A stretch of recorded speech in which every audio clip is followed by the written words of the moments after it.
Hello mga makaguro. Ngayon ay mag-i-start na tayo dito sa mismong page ng Learning Management System at ang paraan para masagutan natin ang mga activities, ang mga sumusunod.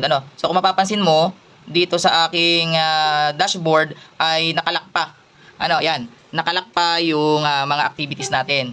Ngayon, ang paraan para masagutan na natin yan ay ganito. Sundan nyo lamang ako. So dito sa introduction, i-click lang natin itong introduction. Ayan.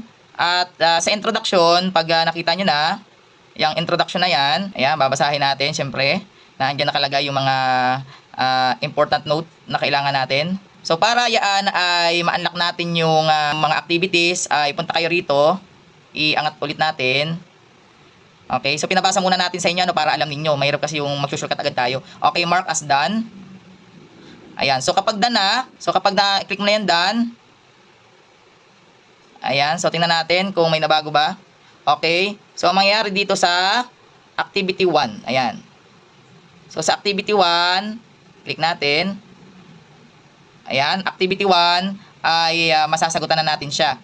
Ayan na, instruction, narito na. Pro template, narito na rin. Ayan na ang mga kailangan ninyo. Okay, so ayan, submission. Ayan, so magsisimula na kayo dyan sa ating unang activity 1. Ayan na. Okay? Pag na-accomplish nyo na yan, dire-diretso na yan, hanggang sa matapos nyo yung mga kailangang i-submit. At kapag okay na, ay di yun, tapos na kayong mag-asynchronous activity. So, kung nakatulong mga makaguro, ay makikipalo naman kami para nang sa ganun ay matulungan nyo yung ating page. Ano po? Okay, muli. Maraming salamat. At dire-diretso na yan. Hindi na natin kailangan pang utay-utayin at matatalino naman ang ating mga teachers. Okay po?